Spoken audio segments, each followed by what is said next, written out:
Hello everyone, welcome back to my channel. Today I'm going to do a book review. I'm going to start doing a whole bunch of these. It's, actually the most viewed videos on this channel are always book reviews. So let's just dive into the 2019 books, shall we?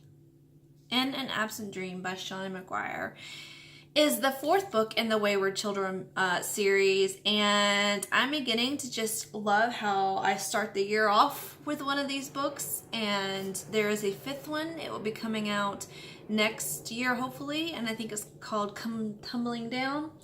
So I'd heard some people really loved this, and some people really didn't.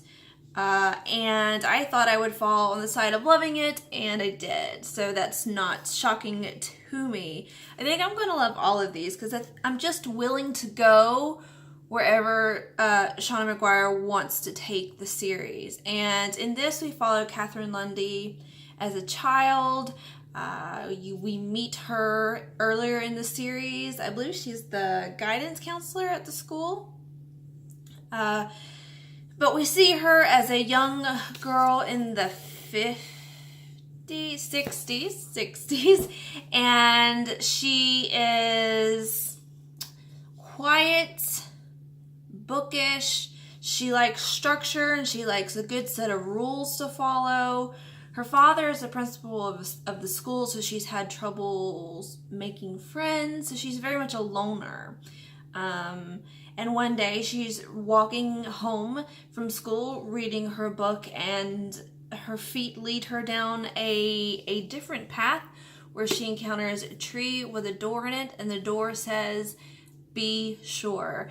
And she goes through the door and encounters the Goblin Market with its very hard and fast rules that she must follow, and a world that she has to decide whether to stay or leave permanently before she turns 18.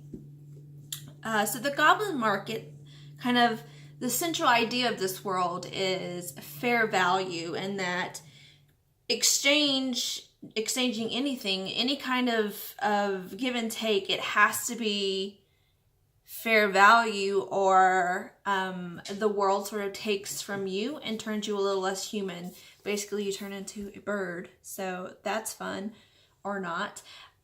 And we just really explore this idea.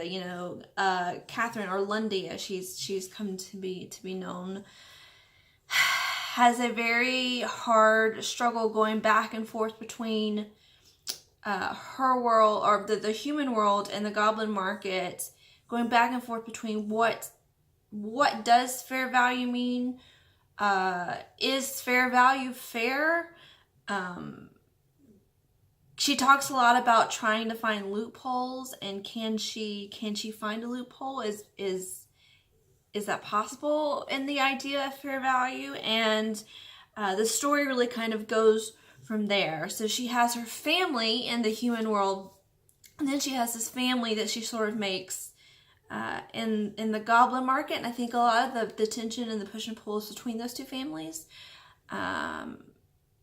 And kind of, I guess, almost which family gives her the most fair value in a lot of ways for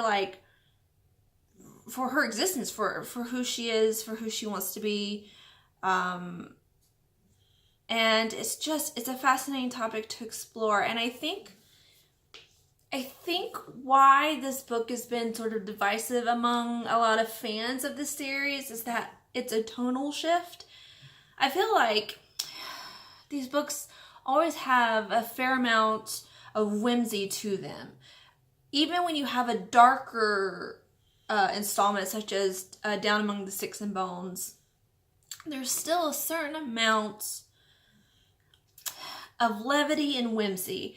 And this one is way less of that. This is very serious, I think, in topic and tone. Thematically, it's heavy. And it's overall just very sad. And I don't know that I can say that any of the books previously have been really sad. They've had moments where there's sadness, but this one I can't imagine another word but sad to describe it. And I think I think if you're really wanting to keep the sort of magical whimsy of it all, this one isn't so much that. But I think it's what it does is it asks so many brilliant, hard questions. It's a book that I probably will continue to think about for a long time. I mean, I finished this book a couple weeks ago now, and I'm still just think about it all the time. Like, thinking about this video, I've thought about it in a different way, you know, than when I was reading it or immediately after. There's just, I think it is great to reread. What a great book to discuss. So yeah, I think this is a worthy installment.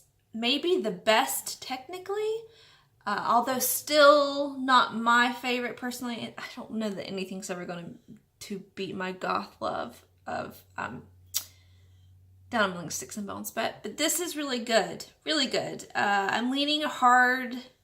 It's 4.5, but it could go to a 5. We'll see as time progresses.